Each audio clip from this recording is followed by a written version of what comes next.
नमस्कार, स्वागत है आप सभी का आर न्यूज पर। आपके साथ मैं हूं पल्लवी रविंद्र सिंह। बुलेटिन की शुरुआत इस वक्त की सबसे बड़ी खबर के साथ करेंगे जो उत्तर प्रदेश के लखनऊ से आ रही है। राष्ट्रीय पारिवारिक लाभ योजना में बंदरबाट की खबर सामने आ रही है। भ्रष्टाचार का केंद्र बन चुकी है लाभ योजना। रकम हड़पने के लिए एक के बाद एक घपले किए जा रहे हैं। लखनऊ के 2 गांवों में 29 फर्जी लाभार्थी मिले हैं। वहीं 30,000 के लिए महिलाओं को विधवा दिखा दिया गया।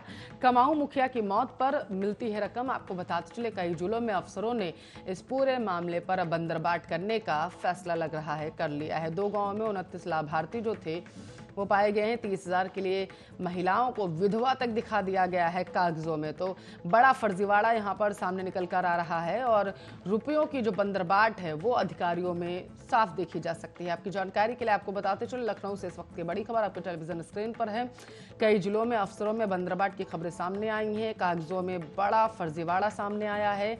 राष्ट्रीय पारिवारिक लाभ योजना में धांधली की जो खबर है वो निकलकर सामने आ रही है। पुष्टि हो चुकी है इस वक्त की बड़ी खबर आर्या न्यूज के जरिए आपके टेलीविजन स्क्रीन पर।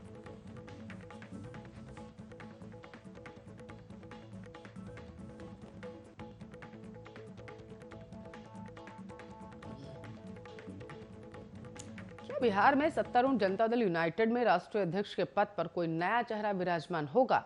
ये सवाल बिहार की राजनीति में लगातार पूछा जा रहा है और इसका उत्तर जल्दी ही मिलने की संभावना है। आपकी जानकारी के लिए आपको बताते चले 31 जुलाई को दिल्ली में राष्ट्रीय कार्यकारिणी की बैठक बुलाई गई। माना जा रहा है कि बैठक का मुख्य उद्देश्य पार्टी के लिए नए अध्यक्ष का चुनाव करना है। इस पद के लिए पार्टी के संसदीय बोर्ड और अध्यक्ष पूर्व केंद्रीय मंत्री उपेंद्र कुशवाहा सबसे प्रबल उम्मीदवार बताए जा रहे हैं।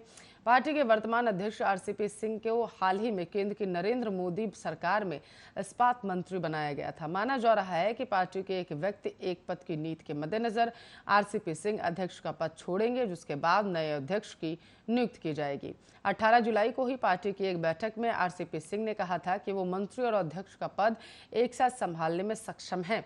हालांकि उन्होंने ये भी कहा था कि अगर पार्टी उन्हें अध्यक्ष पद से हटने को कहेगी तो भी उन्हें कोई दिक्कत नहीं होगी। इसी बैठक में नीतीश कुमार ने उपेंद्र कुशवाहा की जमकर तारीफ की थी, जिससे उन्हें अध्यक्ष बनाए जाने की अटकलें तेज हो चुकी थी। दरअसल कुशवाहा को अध्यक्ष पद बनाकर नीतीश कुमार सामाजिक समीकरण भी साधना चाहते हैं। नीतीश कुमार कुर्मी जाति से आते हैं और उपेंद्र कुशवाहा कोयरी जाति से आते हैं। इन दोनों जातियों को बिहार में लव कुश के नाम से जाना जाता है, जिसकी संख्या करीब 8 से 10% मानी जाती है। पिछले साल हुए विधानसभा चुनाव में उपेंद्र कुशवाहा ने अपनी पुरानी पार्टी और ओवैसी समेत कुछ अन्य पार्टियों का गठजोड़ कर कई उम्मीदवार उतारे थे। उनमें से कुछ उम्मीदवारों ने अच्छे खासे वोट भी बटोरे, जिनमें ज्यादातर कोयरी समाज से ही आते थे। उसके कुछ महीने बाद कुशवाहा ने अपनी पार्टी का जेडीयू में विलय कर लिया था।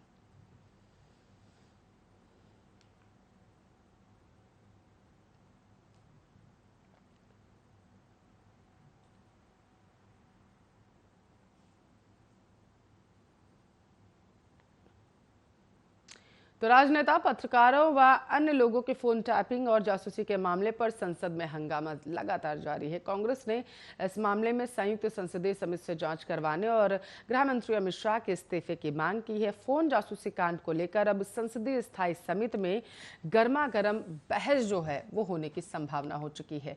सूचना प्रौद्योगिकी मंत्रालय से जुड़ी स्थायी समिति की 28 जुलाई को बैठक बुलाई गई। बैठक में सूचना प्रौद्योगिकी, गृह और संचार मंत्रालय के अधिकारियों को तलब किया गया। बैठक का एजेंडा नागरिकों की डेटा सुरक्षा और प्राइवेसी रखा गया। समिति से जुड़े सूत्रों के मुताबिक बैठक में इजरायली सॉफ्टवेयर पेगासस का इस्तेमाल करके किए गए फोन जासूसी कांड के बारे में सवाल जवाब किए जाएंगे। इस समिति के अध्यक्ष और कांग्रेस सांसद शशि थरूर ने 2 दिनों पहले ही अपने अलग अलग बयानों और ट्वीट के जरिए इस जासूसी कांड को लेकर सरकार से कई सवाल पूछे। थरूर ने कहा कि सरकार अगर ये कहती है कि उसने जासूसी नहीं की, तब तो एक स्वतंत्र जांच ये जानने के लिए बेहद जरूरी है कि आखिर किसने ये जासूसी की है। थरूर ने कहा कि पेगासस बनाने वाली कंपनी कहती है कि वो अपना सॉफ्टवेयर केवल सरकारों को ही बेचती है। इसके पहले भी इसी संसदीय समिति ने इजरायली सॉफ्टवेयर के बारे में सरकार से सवाल पूछे थे। साल 2019 में व्हाट्सएप डेटा के लीक होने का खुलासा हुआ था और उस वक्त भी समिति ने सूचना प्रौद्योगिकी मंत्रालय के अधिकारियों को सवाल जवाब के लिए बुलाया था।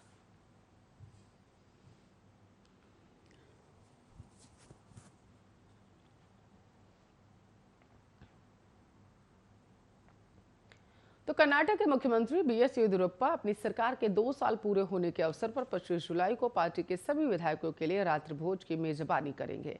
येदियुरप्पा द्वारा विधायकों के लिए रात्रि भोज का आयोजन ऐसे समय किया जा रहा है जब राज्य में सत्तारूढ़ बीजेपी में एक वर्ग में ऐसी अटकलें हैं कि उन्हें मुख्यमंत्री पद से हटाया जा सकता है। आधिकारिक सूत्रों के अनुसार मुख्यमंत्री येदियुरप्पा ने रविवार को शहर के एक होटल में विधायकों को रात के खाने पर आमंत्रित किया है। उन्होंने कहा, अभी तक विधायक दल की कोई बैठक नहीं बुलाई गई है। पहले ऐसी खबरें थी कि बीजेपी विधायक दल की बैठक 26 जुलाई को सरकार के 2 साल पूरे होने के अवसर पर बुला सकती है, जिस दौरान नेतृत्व परिवर्तन के अटकलों के बारे में कुछ स्पष्टता की उम्मीद थी। येदियुरप्पा 26 जुलाई को पद पर 2 साल पूरे कर रहे हैं। उन्होंने पिछले हफ्ते दिल्ली का दौरा किया था, जिस दौरान उन्होंने प्रधानमंत्री मोदी, गृह मंत्री अमित शाह, रक्षा मंत्री राजनाथ सिंह और बीजेपी अध्यक्ष जेपी नड्डा से मुलाकात भी की थी। इसी बीच मुख्यमंत्री बीएस येदियुरप्पा को मुख्यमंत्री पद से हटाए जाने की काफी चर्चा थी। बताया जा रहा है कि मंगलवार को येदियुरप्पा ने कई समुदाय के धर्मगुरुओं के प्रतिनिधिमंडल से मुलाकात की थी।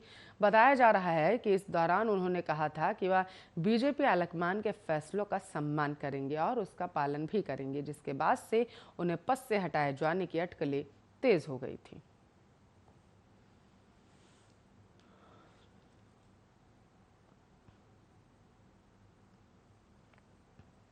तो छत्तीसगढ़ में चोरी का आरोप लगने के बाद एक ही परिवार के 6 लोगों ने जहर खा लिया है और आत्महत्या करने की कोशिश की है। जब घटना की जानकारी पड़ोसियों को दी गई है, तब उन्होंने सभी को उपचार के लिए 108 एम्बुलेंस की सहायता से जिला अस्पताल छमत्री में भर्ती कराया। वहीं पुलिस को भी घटना की जानकारी दी गई।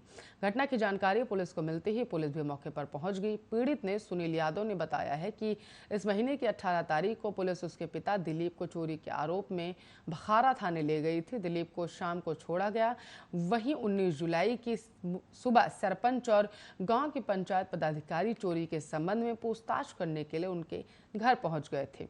सरपंच और पंचायत पदाधिकारियों ने चोरी हुई पायल और 500 रुपए को वापस करने के लिए कहा। इससे गांव में उनकी बदनामी हो गई और सभी ने एक साथ आत्महत्या करने के लिए जहर खा लिया।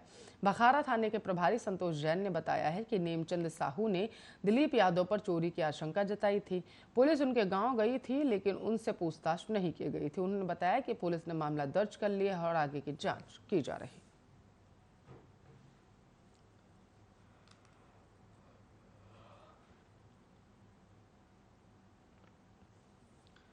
तो अमरोहा से इस वक्त की बड़ी खबर राजनीति से जुड़ी है, आप तक पहुंचा देते हैं। बीजेपी विधायक के खिलाफ ग्रामीणों का प्रदर्शन देखने को मिला है। विधायक संगीता चौहान के खिलाफ नारेबाजी की गई।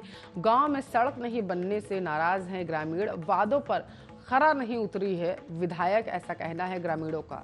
गांव की मुख्य सड़क पर जलभराव है। कीचड़ अमरोहा के खजूरी गांव का यह पूरा मामला है। गांव के ऊपर कीचड़ भरा हुआ है और इसके साथ साथ जल भी भरा हुआ है, जिसकी वजह से आवागमन में ग्रामीणों को काफी समस्याओं का सामना करना पड़ता है। जिसको देखते हुए आपको बताते चले, संगीता चौहान के खिलाफ नारेबाजी की गई है ग्रामीणों की तरफ से और गांव के बाहर ही उन्हें रोक दिया गया है। रोष देखा गया है ग्रामीणों के अंदर।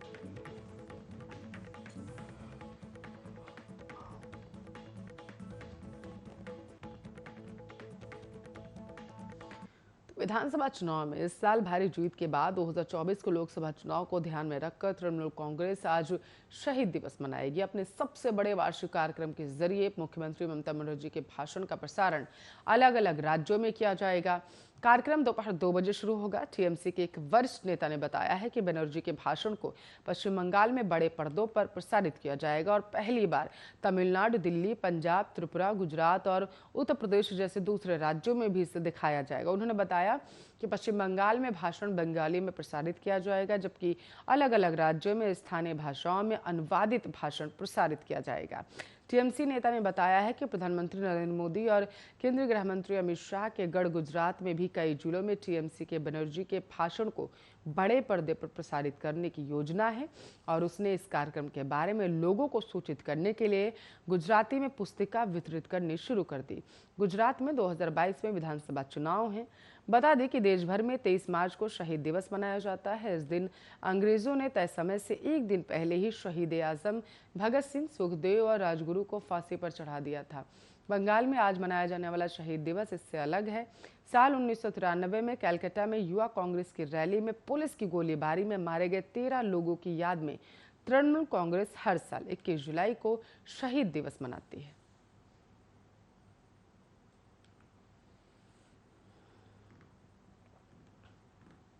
तो जम्मू कश्मीर के अनंतनाग में गोलीबारी की एक घटना में मामले सामने आ चुका है, जिसमें जम्मू कश्मीर के एक पुलिस कांस्टेबल की पत्नी और उनके बेटे पर गोलियां चलाई गई हैं, जिसमें दोनों गंभीर रूप से घायल बताए जा रहे हैं। दोनों घायलों को इलाज के लिए अस्पताल में भर्ती करा दिया गया है और जहां अब दोनों की स्थिति जो है वो खतरे से बाहर बताई जा रही है। हालांकि हमले में और किसी के हताहत होने की खबर नहीं है। बताया जा रहा है कि आतंकवादियों ने दहशत में फैलाने के लिए जम्मू कश्मीर में आतंकी हमला किया था, पुलिस को निशाना बनाया था। बता दें कि सोमवार को जम्मू कश्मीर पुलिस ने बड़गाम इलाके एक स्थानीय आतंकवादी और उसके 4 सहयोगियों को गिरफ्तार करके लश्कर-ए-तैयबा के एक आतंकवादी मॉड्यूल का भंडाफोड़ करने का ऐलान कर दिया था। पकड़े गए लोगों के पास से हथियार और भारी मात्रा में गोला बारूद और आपत्तिजनक सामग्री भी बरामद हुई थी। मामले में सेना और सीआरपीएफ ने प्रतिबंधित आतंकवादी संगठन लश्कर-ए-तैयबा से जुड़े एक स्थानीय आतंकवादी को गिरफ्तार किया था, जिसके बाद उसके द्वारा दी गई सूचना के आधार पर बड़गाम पुलिस ने 4 आतंकवादी सहयोगियों को गिरफ्तार करके आतंकियों को उग्रवादी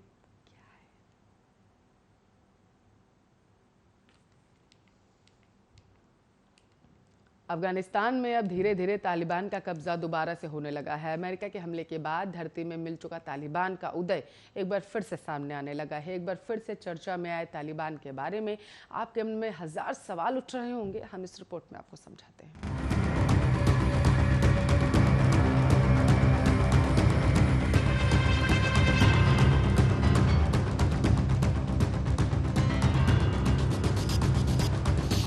अफगानिस्तान में अमेरिकी नेतृत्व वाली सेना ने तालिबान को साल 2001 में सत्ता से बाहर का रास्ता दिखा दिया था, लेकिन धीरे धीरे ये समूह खुद को मजबूत करता गया और अब एक बार फिर से इसका दबदबा देखने को मिल रहा है। करीब 2 दशक बाद अमेरिका 11 सितंबर 2021 तक अफगानिस्तान से अपने सभी सैनिकों को हटाने की तैयारियों में जुटा है। तालिबानी लड़ाकों का नियंत्रण क्षेत्र बढ़ता जा रहा है।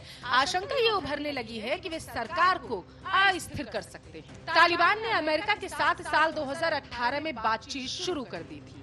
फरवरी 2020 में दोहा में दोनों पक्षों के बीच समझौता हुआ, जहां अमेरिका ने अफगानिस्तान से अपने सैनिकों को हटाने की प्रतिबद्धता जताई और तालिबान अमेरिकी सैनिकों पर हमले बंद करने को तैयार हो चुका। समझौते में तालिबान ने अपने नियंत्रण वाले इलाके में अलकायदा और दूसरे चरमपंथी संगठनों के प्रवेश पर पाबंदी लगाने की भी बात कही और राष्ट्रीय स्तर की शांति बातचीत में शामिल होने का भरोसा दिलाया।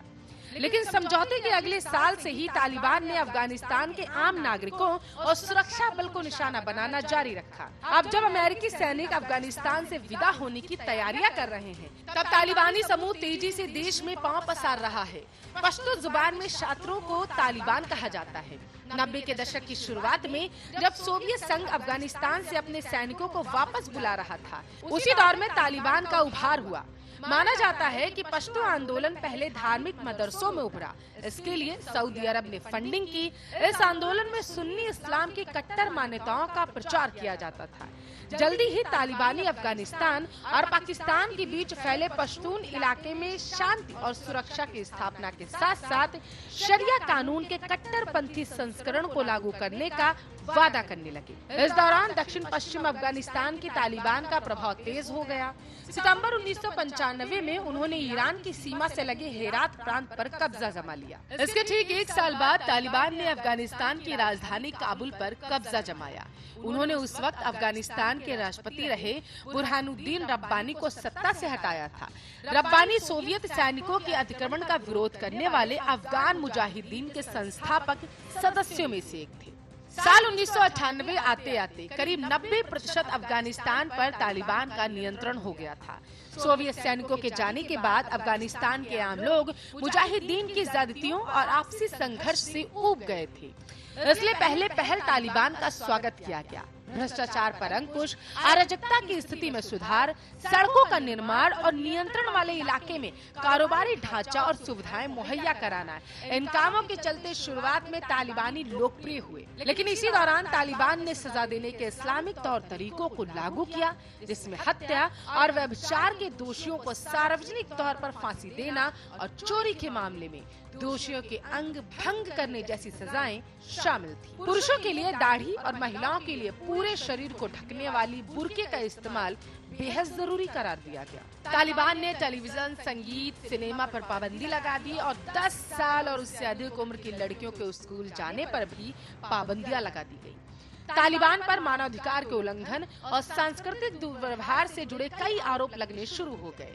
इसका एक बदनामी भरा उदाहरण साल 2001 में तब देखने को मिला जब तालिबान ने अंतर्राष्ट्रीय स्तर पर विरोध के बाद भी मध्य अफगानिस्तान के बामियान में बुद्ध की प्रतिमा को नष्ट कर दिया। तालिबान को बनाने और मजबूत करने के आरोपों से पाकिस्तान लगातार इनकार करता रहता है, लेकिन इस बात में कोई संदेह नहीं है कि शुरुआत में तालिबानी आंदोलन से जुड़ने वाले लोग पाकिस्तान के मदरसों से निकले थे। अफगानिस्तान पर जब तालिबान का नियंत्रण था तब पाकिस्तान दुनिया के उन 3 देशों में शामिल था जिसने तालिबान सरकार को मान्यता दी थी। पाकिस्तान के अलावा सऊदी अरब, अब संयुक्त अरब अमीरात ने भी तालिबान सरकार को स्वीकार कर लिया था। तालिबान से अपने राजनयिक संबंधों को तोड़ने वाले देशों में भी पाकिस्तान सबसे आखिरी देश रहा।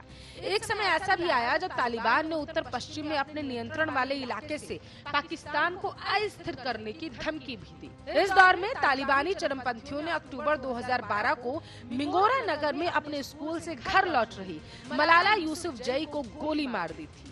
कहा गया कि तालिबानी शासन के अत्याचार पर छन्न नाम के लिखने के चलते 14 साल की मलाला से तालिबानी नाराज थे। इस घटना में मलाला बुरी तरीके से घायल हो गई थी। उस वक्त पाकिस्तान में नहीं बल्कि अंतर्राष्ट्रीय स्तर पर भी इस घटना की कड़ी निंदा की गई। इस घटना के लगभग 2 साल बाद तालिबानी चरमपंथियों ने पेशावर के एक स्कूल पर हमला किया था। इसके बाद पाकिस्तान में तालिबान का प्रभाव काफी कम हो गया। साल 2013 में अमेरिकी ड्रोन हमले में तालिबान का पाकिस्तान में कमान संभाल रहे हकीमुल्लाह महसूद सहित 3 अहम नेताओं की हत्या कर दी गई। 11 सितंबर 2001 को न्यूयॉर्क वर्ल्ड ट्रेड सेंटर पर हुए हमले के बाद दुनिया भर का ध्यान तालिबान की तरफ गया। हमले के मुख्य संदिग्ध ओसामा बिन लादेन और अलकायदा के लड़ाकों को शरण देने का आरोप तालिबान पर लगा। 7 अक्टूबर 2001 को अमेरिका के नेतृत्व में सैन्य गठबंधन ने अफगानिस्तान पर हमला कर दिया। दिसंबर के पहले सप्ताह में तालिबान का शासन खत्म हो गया। दुनिया के सबसे बड़े तलाशी अभियान के बाद भी ओसामा बिन लादेन और तब तालिबान प्रमुख रहे मुल्ला मोहम्मद उमर और उनके दूसरे साथी अफगानिस्तान से निकलने में कामयाब रहे। तालिबान गुट के कई लोगों ने पाकिस्तान के क्वेटा शहर में पनाह ली और वे वहां से लोगों को निर्देशित करने लगे। हालांकि पाकिस्तान सरकार क्वेटा में तालिबान की मौजूदगी से हमेशा से ही इनकार करती आई है। भारी संख्या में विदेशी सैनिकों की मौजूदगी के बाद भी तालिबान ने धीरे धीरे खुद को मजबूत किया और अफगानिस्तान में अपने प्रभाव को बढ़ाना शुरू कर दिया। इसका नतीजा है कि देश में असुरक्षा और हिंसा का वैसा माहौल फिर से दिखने लगा जो 2001 के बाद कभी देखने को मिलता था। सितंबर 2012 में तालिबान लड़ाकों ने काबुल में कई हमले किए और नेटो के कैंप पर भी धावा बोला। साल 2013 में शांति की उम्मीद तब जगी जब तालिबान ने कतर में दफ्तर खोलने का ऐलान किया। हालांकि तब तालिबान और अमेरिकी सेना का एक दूसरे पर भरोसा कमजोर था, जिसके चलते हिंसा नहीं थमी। अगस्त 2015 में तालिबान ने स्वीकार किया कि संगठन ने मुल्ला उमर की मौत को 2 साल से ज्यादा समय तक जाहिर नहीं होने दिया। मुल्ला उमर की मौत कथित स्वास्थ्य समस्याओं के चलते पाकिस्तान के एक अस्पताल में हुई। इसी महीने समूह ने मुल्ला मंसूर को अपना नया नेता चुने जाने की घोषणा कर दी। इसी दौरान तालिबान ने साल 2001 की हार के बाद पहली बार किसी प्रांत की राजधानी पर अपना नियंत्रण हासिल कर लिया था। रणनीतिक तौर पर बेहद अहम शहर कुंदूज पर उन्होंने नियंत्रण स्थापित किया मुल्ला मंसूर की हत्या अमेरिकी ड्रोन हमले में मई 2016 में हुई और इसके बाद संगठन की कमान उनके डिप्टी रहे मौलवी हिब्तुल्ला अखुनजादा को सौंपी गई। अभी इन्हीं के हाथों में तालिबान का नेतृत्व है। फरवरी 2020 में अमेरिका और तालिबान के बीच शांति समझौता हुआ। कई दौर की बातचीत के बाद ये समझौता हुआ। इसके बाद तालिबान ने शहरों और अन्य सैन्य ठिकानों पर हमले के बाद कुछ खास तरह के लोगों को निशाना बनाने की शुरुआत की और ऐसे हमलों से उसने अफगानिस्तान की जनता को आतंकित कर दिया। इन हमलों में तालिबान ने पत्रकारों, न्यायाधीशों, शांति कार्यकर्ताओं, रसूख के पदों पर बैठी महिलाओं को निशाना बनाना शुरू कर दिया। जाहिर है तालिबान ने केवल अपनी रणनीति बदली थी, कट्टरपंथी विचारधारा नहीं। अफगानिस्तान के अधिकारियों ने गंभीर तौर पर चिंता जताई थी कि अंतर्राष्ट्रीय मदद के बिना अफगानिस्तान सरकार के सामने अस्तित्व बचाने का संकट होगा। लेकिन अमेरिका के नए राष्ट्रपति जो बाइडेन ने अप्रैल 2021 में ऐलान कर दिया कि 11 सितंबर तक सभी अमेरिकी सैनिक वापस लौटेंगे। 2 दशक तक चले एक युद्ध में अमेरिकी महाशक्ति को छकाने के बाद तालिबान ने बड़े क्षेत्र पर कब्जा करना अब शुरू कर दिया। इससे अमेरिकी सेना के बाहर निकलने के बाद काबुल में सरकार के अस्थिर होने का खतरा अब बढ़ चुका है। माना जा रहा है कि साल 2001 के बाद पहली बार तालिबान इतना मजबूत दिख रहा है। नेटो के आकलन के मुताबिक अभी समूह के पूर्णकालिक लड़ाकों की संख्या 85,000 के आसपास है। अभी तालिबान का कितने इलाके पर कब्जा है ये स्पष्ट नहीं किया जा सकता, लेकिन अनुमान यह है कि देश के 5वें हिस्से से लेकर 1/3 हिस्से के बीच के क्षेत्र पर तालिबान का नियंत्रण है। तालिबान जितनी तेजी से आगे बढ़ रहा है वह कई लोगों के लिए अब चिंता का विषय है। अफगानिस्तान में अमेरिकी नेतृत्व वाले मिशन के कमांडर जनरल ऑस्टिन मिलर ने जून में ही चेतावनी दी थी कि देश गृह युद्ध की तरफ अब बढ़ सकता है। जून महीने में ही अमेरिकी खुफिया एजेंसियों ने भी अफगानिस्तान के हालात का आकलन किया था। ये कहा जा रहा है कि इसमें अमेरिकी सैनिकों की रवानगी के 6 महीनों के भीतर अफगानिस्तान की सरकार गिरने का कथित तौर पर अनुमान व्यक्त किया गया है। स्पेशल डेस्क आर्य न्यूज़।